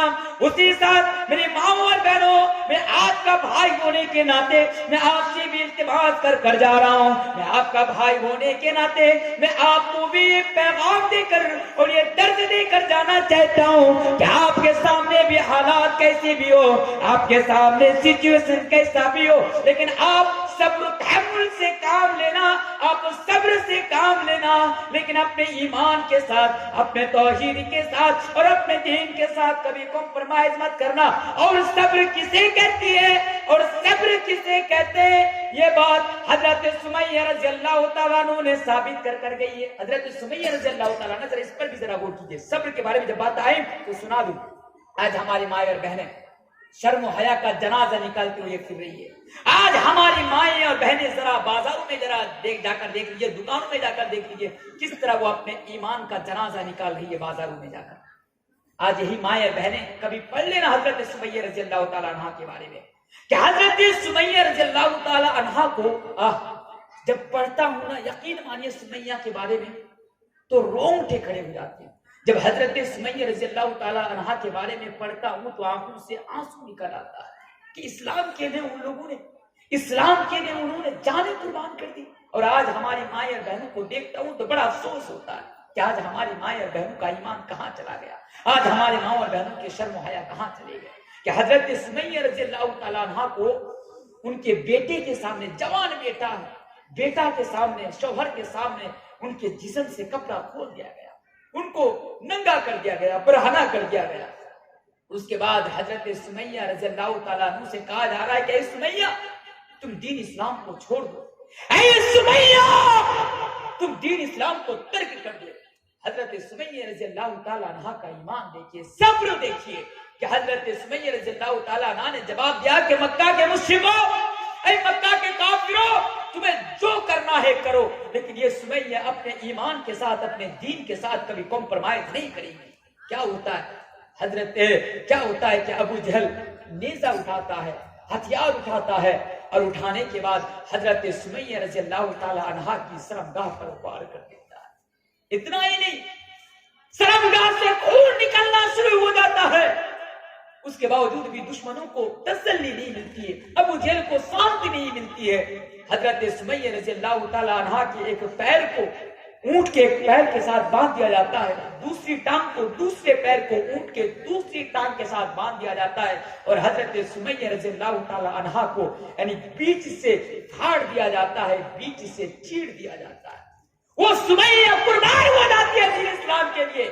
وہ سمیہ ہر سزا کو ہنستے ہوئے برداشت کر لیتی ہے، لیکن اپنے ایمان کے ساتھ اور اپنے توحید کے ساتھ وہ سمیہ کمپرومائز نہیں کرتی ہے۔ اسے ہی صبر کہتے ہیں۔ اور یہی چیز اگر آپ کے اندر پیدا ہو جائے گی تو اللہ کہتا ہے کہ اگر یہ چیز تمہارے اندر پیدا ہو جائے گی تو لا یضرکم کیدہم شیئا، تو دشمن کی کوئی بھی طاقت، دشمن کی کوئی بھی چال اور کوئی بھی دشمن تمہیں نقصان نہیں پہنچا سکتا ہے۔ ذرا اس واقعہ کو اٹھا کر دیکھیے کہ ایک عورت جو ہے نا فرعون کی بیٹی کو کنگھی کیا کرتی تھی، تو اس فرعون کی بیٹی کو کنگھی کرنے والی عورت کے ہاتھ سے کنگھی جو ہے چھوٹ کر زمین پر گر گئی۔ اب اس عورت نے کنگھی کو اللہ کے نام سے اٹھایا، فرعون کی بیٹی نے پوچھا، فرعون کی بیٹی نے سوال کیا کہ اے عورت، تو نے جو کنگھی اٹھائی اور تو نے جو اللہ کا نام لیا، تو اللہ سے مراد کیا میرا باپ ہے؟ صبر کسے کہتے ہیں یہ عورت بھی دکھا رہی ہے۔ اور لوگوں، فرعون کی بیٹی نے جب اس عورت سے پوچھا کہ اے عورت بتا، پورے ہاتھ سے جو کنگھی گری اور جو تو نے اللہ کے نام سے جو کنگھی اٹھائی، یہ جو اللہ کا تو نے نام لیا، کیا تو نے میرا باپ کا نام لیا؟ کیا تو میرا باپ فرعون کو تو اللہ مانتی ہے؟ اس عورت کے ایمان پر قربان جائیے، وہ میری ماں اور بہنوں، ذرا اس عورت کے ایمان کے اوپر ذرا قربان جائیے۔ اس عورت نے فرعون کے بیٹے کے سامنے کھڑا ہو کر کہہ دیا کہ نہیں نہیں، میں تمہارے باپ کو اللہ نہیں مانتی، بلکہ میں اللہ تو اسے مانتی ہوں جو ساری کائنات کا مالک ہے، میں اللہ تو اسے مانتی ہوں جو میرا بھی پیدا کرنے والا ہے، تیرا بھی پیدا کرنے والا ہے، تیرا باپ کا بھی پیدا کرنے والا ہے۔ میرا مالک تو وہ ہے جو میرا بھی مالک، تیرا بھی مالک، تیرا باپ کا بھی مالک ہے۔ فرعون کی بیٹی نے کہا اے بامی، میرے گھر میں کام کرنے والی، تیری اتنی ہمت، تیری اتنی جرت کہ تو میرے سامنے کھڑی ہو کر یہ کہہ رہی ہے، میرے سامنے کھڑا ہو کر یہ بول رہی ہے کہ تو میرے باپ کو اللہ نہیں مانتی، میرا باپ کو مالک نہیں مانتی، حالانکہ سارے کے سارے لوگ میرے باپ کو اللہ مانتی ہے، ایشور مانتی ہے، میرے باپ کے سامنے سجدہ کرتی ہے، یعنی سارے کے سارے لوگ سجدہ کرتے ہیں، گردنیں جھکاتے ہیں، اور تو میرے باپ کو اللہ نہیں مانتی ہے، میں اپنے باپ سے شکایت کر دوں گی۔ اس عورت نے کہا کہ جا تو اپنے باپ سے شکایت کر دے۔ فرعون کی بیٹی نے فرعون سے شکایت کر دیا، ابو جان، سارے کے سارے لوگ آپ کو اللہ مانتے ہیں، سارے کے سارے لوگ اپنی پیشانی آپ کے سامنے جھکاتے ہیں، اپنی گردنیں آپ کے سامنے جھکاتے ہیں، لیکن یہ جو عورت ہے، یہ عورت آپ کو اللہ نہیں مانتی، یہ عورت آپ کو مالک نہیں مانتی۔ جب فرعون کی بیٹی نے فرعون کے سامنے یہ شکایت کر دی، فرعون نے اس عورت کو بلایا، اور اس عورت کو بلانے کے بعد کہا کہ عورت، تمہارے بارے میں جو مجھے خبر ملی، کیا یہ بات سچ ہے؟ کیا تم مجھے اللہ نہیں مانتی؟ اس نے کہا کہ نہیں، میں تیرے کو اللہ نہیں مانتی، میں تو اسے اللہ مانتی ہوں جو تیرا بھی مالک ہے، میرا بھی مالک ہے، جو تیرا بھی پیدا کرنے والا ہے، میرا بھی پیدا کرنے والا ہے۔ فرعون نے کہا کہ عورت، اگر تم مجھے پہلے تو حکم دیا، درباریوں سے کہا کہ جاؤ آگ جلا دو، آگ جلائی گئی، اور کہا کہ دیکھو اگر تم مجھے اللہ نہیں مانو گی تو میں تجھے بھی اور تیرے پریوار کے ایک ایک سدسیہ کو بھی، ایک ایک فیملی ممبر کو بھی تیری آنکھوں کے سامنے میں آگ کے اندر زندہ جلا دوں گا۔ عورت نے اس کے ایمان کی قربان ہے، اس کے اندر ایمان دے کے عورت کہتی ہے فرعون، تجھے جو اکھاڑنا ہے اکھاڑ لے، فرعون تجھے جو کرنا ہے کر لے، لیکن میری گردن اگر جھکے گی تو اللہ کے سامنے جھکے گی، اگر میں اللہ مانوں گی تو میں اللہ کو مانوں گی، میں تجھے اس کے علاوہ نہیں مانوں گی۔ فرعون کیا کیا؟ ایک ایک کر کے اس کے گھر کے سدسیہ کو آگ کے اندر جھونک دیا، اس عورت کے سامنے اس کے گھر والے زندہ آگ میں جل کر راکھ ہو گئے، لیکن اس عورت کے ایمان میں کوئی کمی نہ آئی۔ اس عورت کی صبر دیکھیے، اس کا ایمان دیکھیے کہ اس کے اندر کوئی چینجنگ، کوئی تبدیلی نہیں آئی، اور اس نے اپنے ایمان کے ساتھ کمپرمائز نہیں کیا۔ اب عورت اور اس کے گود میں ایک دودھ پیتا بچہ بچ گیا۔ فرعون نے کہا کہ عورت، اے عورت، اگر تو اب بھی تیرے پاس وقت ہے، اگر تو مجھے اللہ نہیں مانے گی، اگر میرے سامنے گردن نہیں جھکائے گی، میرے سامنے سجدہ نہیں کرے گی، تو تجھے بھی اور تیرے گود میں جو وہ دودھ پیتا بچہ ہے اسے بھی میں زندہ آگ کے اندر جلا دوں گا۔ عورت نے کہہ دیا کہ فرعون، تجھے جو کرنا ہے تو کر دے، لیکن اپنے ایمان کے ساتھ میں کمپرمائز نہیں کروں گی۔ اللہ اکبر، قربان جائیے، ذرا ایمان دیکھیے میرے مائیں بہنیں، ذرا صبر دیکھیے، آج کہاں ہے وہ ایمان ہمارے اندر، وہ کہاں ہے وہ صبر آج ہمارے اندر۔ اس عورت کو بھی اور اس کے دودھ پیتا بچہ کو بھی زندہ آگ کے اندر جلا دیا گیا، زندہ آگ کے اندر جلا دیا گیا، لیکن اس نے اپنے ایمان کے ساتھ کمپرمائز نہیں کیا۔ اسے ہی صبر کہتے ہیں۔ اور اللہ تبارک و تعالیٰ فرماتا ہے یہ چیز تم اپنے اندر پیدا کر لو کہ حالات کیسی بھی ہو، سچویشن کیسا بھی ہو، تم اپنے ایمان کے ساتھ کبھی کمپرمائز مت کرنا۔ بولی انشاءاللہ، انشاءاللہ۔ اے لوگوں، وَإِن تَصْبِرُوا وَتَتَّقُوا لَا يَضُرُّكُمْ كَيْدُهُمْ شَيْئًا، پہلی چیز ہو گئی۔ دوسری چیز صبر کسے کہتے ہیں؟ دوسری چیز نوجوانوں ذرا غور کرو، دوسری چیز صبر کی دوسری چیز صبر کسے کہتے ہیں کہ حالات کیسی بھی ہو، گناہ کرنے کا ماحول ہو، گناہ کرنے کی گنجائش۔ آج بہت سارے نوجوان میرے پاس آتے ہیں، آنے کے بعد کہتے ہیں کہ مولانا صاحب آپ کے پاس ایک سوال لے کر آیا۔ میں نے کہا پوچھو، کیا سوال پوچھنا چاہتے ہو؟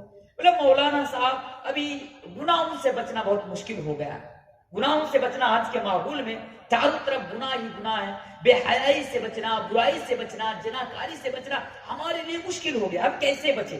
میرے بھائیوں، یہی تو ایمان کا پریکشا ہے، یہی تو ہمارا اور آپ کا امتحان ہے، اسی لیے تو اللہ تبارک و تعالیٰ نے ہمیں اور آپ کو دنیا کے اندر بھیجا ہے۔ تو صبر کسے کہتے ہیں؟ گناہ کرنے کا ماحول ہو، گناہ کرنے کی گنجائش ہو، کوئی لڑکی آپ کو کوئی ہوٹل میں بلا رہی ہو، کوئی لڑکا آپ کو پارک میں بلا رہا ہو، کوئی لڑکی آپ کو غلط کام کے لیے، بے حیائی کے لیے کونے میں بلا رہی ہو، اور آپ اپنے آپ کو اس گناہ سے بچا لے رہے ہیں، یہی صبر ہے۔ صبر کیا ہے؟ پہلی چیز تو میں نے بتایا، صبر کی دوسری چیز گناہ کرنے کی گنجائش اور خود کو گناہ سے بچا لینا، اسے بھی صبر کہتے ہیں۔ ایک میں حدیث میں آپ کو سنا دوں گا، پھر انشاءاللہ تیسری چیز کے اوپر میں چلا جاؤں گا صبر کی۔ دیکھیے، اللہ کے پیارے رسول کے زمانے میں ایک صحابہ تھا، اس صحابہ کا نام حضرت مرثد رضی اللہ تعالیٰ عنہ تھا۔ نوجوانوں ذرا غور سے سنو اس واقعہ کو، بڑا دلچسپ اور زندگی بھر کام آنے والا واقعہ ہے۔ اے لوگوں، ایک نوجوان صحابی رسول، بالکل ہماری طرح اور آپ کی طرح بالکل نوجوان، نام کیا ہے؟ نام حضرت مرثد رضی اللہ تعالیٰ عنہ ہے۔ مرثد رضی اللہ تعالیٰ عنہ کو ذرا دیکھیے، وہ مرثد، ان کا کام یہ تھا کہ مدینہ سے مکہ آتے تھے۔ مدینہ سے مکہ لگ بھگ آج بھی 500 کلومیٹر کی دوری ہے، 500 کلومیٹر کی دوری، 500 کلومیٹر دور سے مکہ آتے تھے۔ حضرت مرثد رضی اللہ تعالیٰ عنہ مکہ سے مدینہ آتے تھے، اور جو مسلمان دشمنوں کے قید میں قید ہوتے، جو مسلمان دشمنوں کے یہاں قید ہوتے تھے، دشمنوں کے ہاں بند ہوتے تھے، حضرت مرثد ان کو چھڑا چھڑا کر لے کر جاتے تھے، ان کو آزاد کر کر لے کر جاتے تھے۔ ایک دن ایسا ہوا کہ چاندنی رات ہے، چاروں طرف روشنی ہی روشنی ہے، دور سے اگر کوئی آتا ہوا دیکھتا ہے کسی کو تو پہچان جاتا ہے۔ حضرت مرثد مکہ سے مدینہ کی طرف آ رہے ہیں، مسلمانوں کو آزاد کر کے، قیدیوں کو چھڑا کر کے آ رہے ہیں۔ راستے میں ایک عورت کا مکان پڑتا ہے، اس عورت کا نام کیا ہے؟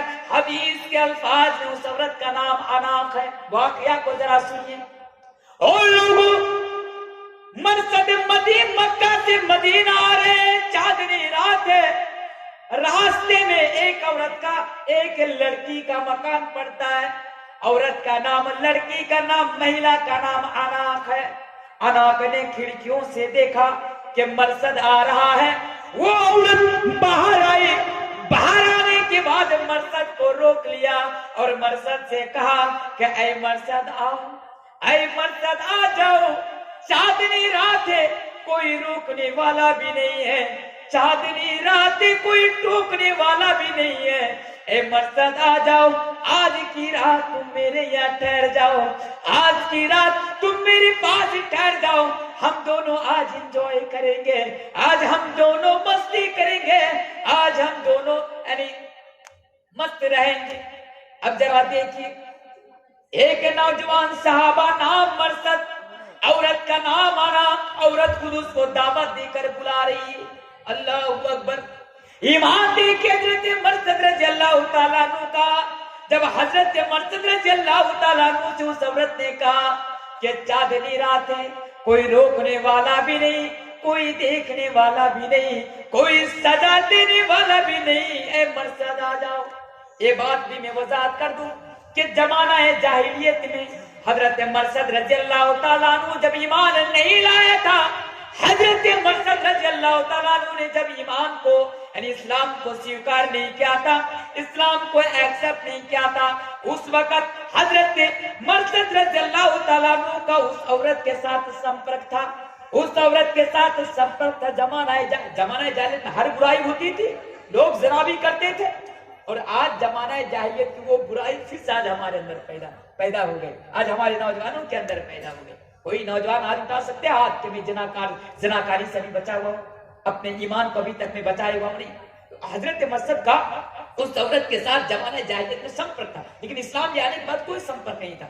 جب عورت نے دعوت دی، اور لوگوں اور نوجوانوں، حضرت مرثد رضی اللہ تعالیٰ عنہ نے اس عورت سے جواب دیا، انات کو جواب دے دیا کہ یہ انت تو مجھے دعوت گناہ دے رہی ہے، زنا کے لیے تو مجھے اپنے پاس بلا رہی ہے۔ یہ عورت کان کھول کر سن لے، انات تو کان کھول کر سن لے، میں مسلمان بن چکا ہوں، مرثد اب ایمان والا بن چکا ہے، اور میں اسلام قبول کرنے کے بعد، اسلام کو سویکار کرنے کے بعد، اسلام کو ایکسپٹ کرنے کے بعد میں نے نبی کی زبان سے یہ بات سنے ہیں کہ ان الاسلام لا یہدم ما کان قبلہ، کہ اسلام لے آنے کے بعد اللہ تبارک و تعالیٰ پچھلے کے تمام گناہوں کو معاف کر دیتے ہیں، پچھلے کے تمام گناہوں کو بخش دیتے ہیں۔ اے اناس، میں اسلام لے آ چکا ہوں، میں مسلمان بن چکا ہوں، میں ایمان والا بن چکا ہوں، میرے تمام گناہوں کو مٹا دیے گئے ہیں۔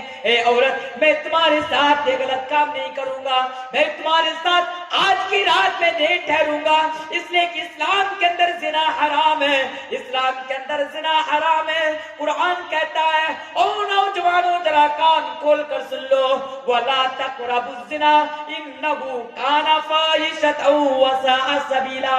او لوگو، زنا کرنا تو بڑی دور کی بات ہے، زنا کرنا تو بڑی دور کی بات ہے۔ اللہ تبارک و تعالیٰ نے دنیا انسانیت کو یہ پیغام دے دیا، اللہ تبارک و تعالیٰ نے دنیا کے لوگوں کو یہ پیغام دے دیا، وَلَا تَقْرَبُوا الزِّنَا، زنا کرنا تو بڑی دور کی بات ہے۔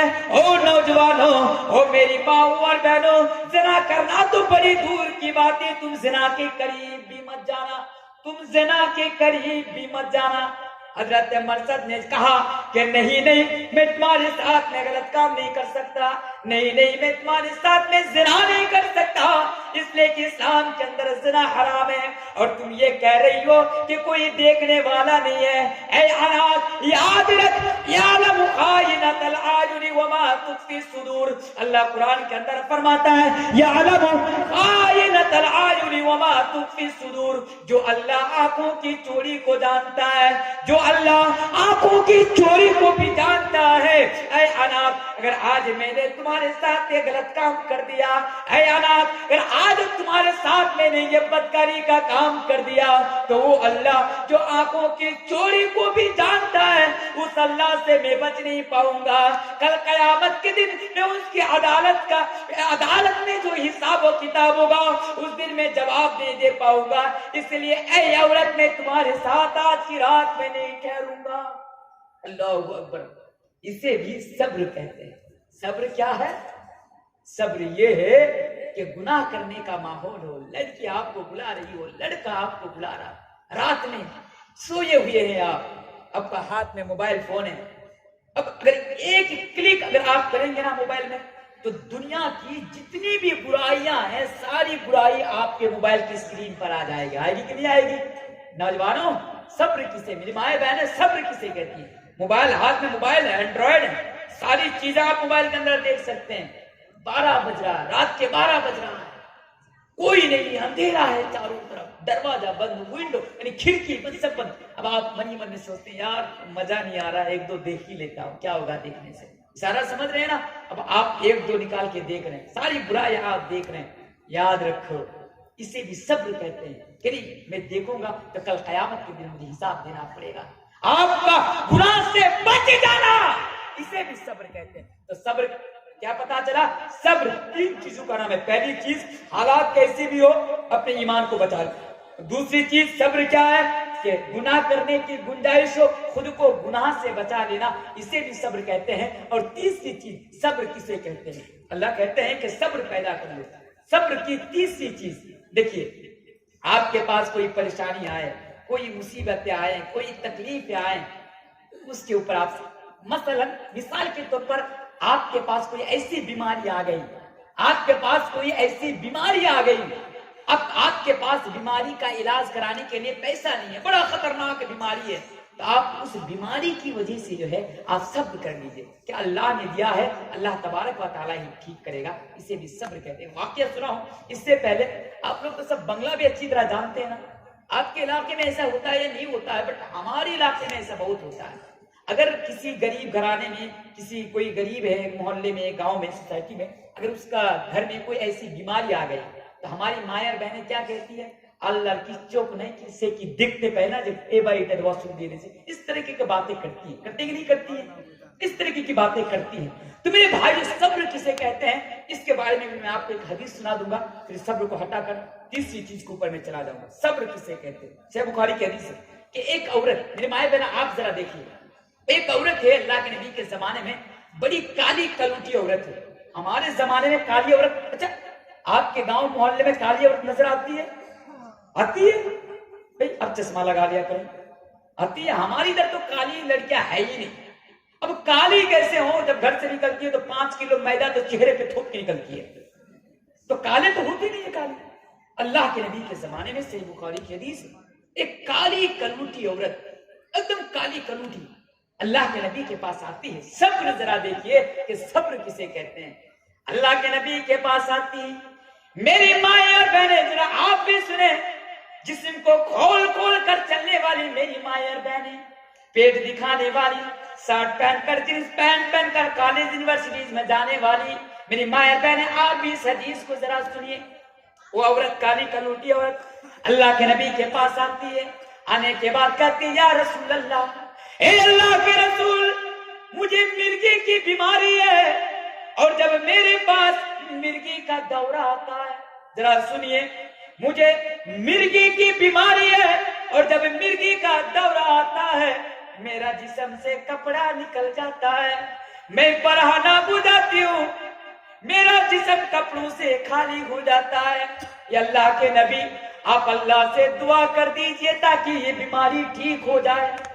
صبر کسے کہتے ہیں؟ پھر سے سنیے، میں بار بار دورہ کر اس لیے بول کر جا رہا ہوں تاکہ آپ کو سمجھنے میں آسانی ہو کہ ایک عورت اللہ کے نبی کے پاس آتی ہے، دکھنے میں خوبصورت نہیں ہے، حدیث کا الفاظ ہے کہ وہ بہت زیادہ کالی اور کلوٹی ہے، پھر بھی اللہ کے نبی کے پاس آتی ہے. آنے کے بعد کہتی ہے یا رسول اللہ، اے اللہ کے رسول، مجھے مرگی کی بیماری ہے اور جب میرے اوپر مرگی کا دورہ آتا ہے تو میرا جسم کپڑوں سے خالی ہو جاتا ہے، میرے شریر سے، میری باڈی سے کپڑا نکل جاتا ہے اور میں بے پردہ ہو جاتی ہوں. ذرا ایمان دیکھیے میری مائیں بہنیں، ذرا ایمان دیکھیے. نبی کے پاس آ رہی ہے، اللہ کے نبی آپ دعا کر دیجئے. نبی نے فرمایا اے میری بہن، نبی نے فرمایا اے میری بہن، اے عورت، تیری پاس مرگی کی بیماری ہے اور جس کی شفا کے لیے تو میرے پاس آئی ہے تاکہ میں دعا کر دوں یہ بیماری ٹھیک ہو جائے. نبی نے فرمایا میری بہن، ان شیتی صبرت ولکل جنہ، اے میری بہن، اے عورت اگر تو اس بیماری کے اوپر صبر کر لیتی ہے، اگر تو اس بیماری کے اوپر صبر کر لیتی ہے، وَلَكِ جَنَّةٌ، میں نبی تجھے جنت کی ضمانت دیتا ہوں کہ آخرت میں تمہارے لیے جنت ہے۔ نبی نے فرمایا اے عورت اگر تو اس بیماری کے اوپر، اگر تو اس بیماری کے اوپر صبر کر لیتی ہے تو میں تمہیں گارنٹی دیتی ہوں کہ وَلَكِ الْجَنَّةُ، آخرت میں تمہارے لیے جنت ہے۔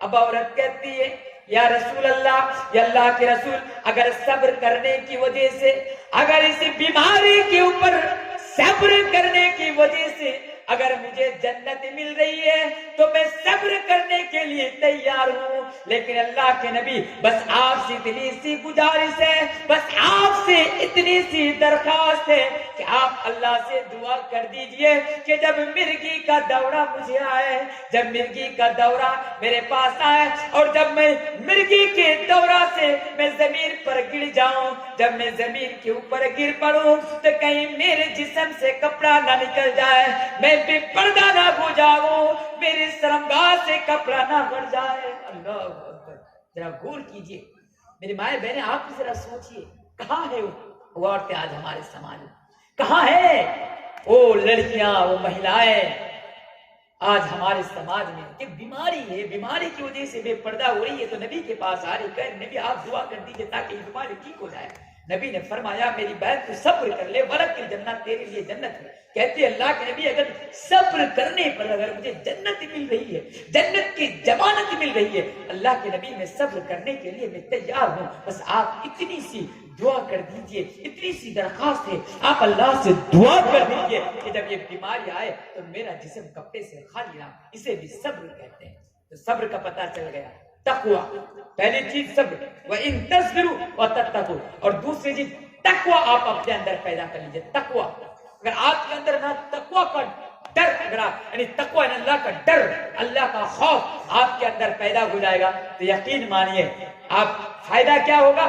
فائدہ یہ ہوگا کہ پہلا فائدہ، پہلی چیز تو یہ ہے کہ آپ کو دشمن سے بچا لیا جائے گا، اور دوسرا فائدہ تقوی پیدا کرنے کا فائدہ کیا ہے؟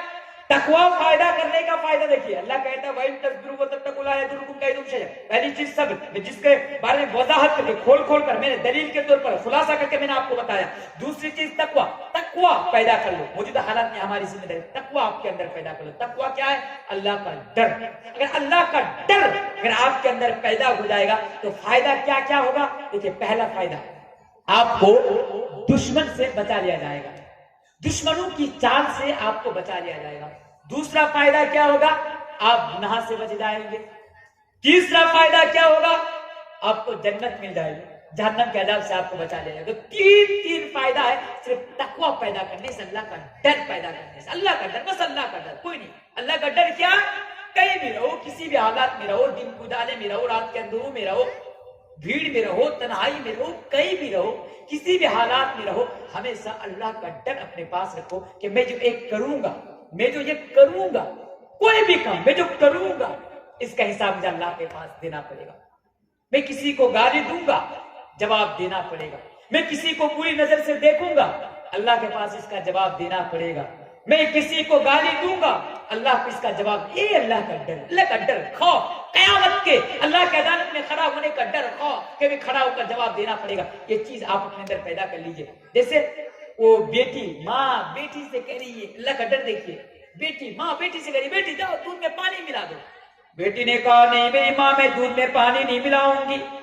امیر المومنین حضرت عمر کا یہ اعلان ہے، امیر المومنین حضرت عمر فاروق کا یہ فرمان ہے کہ آج کے بعد اگر کوئی دودھ میں پانی ملاتا ہوا پایا جائے گا تو سزا کے مستحق ہوگا۔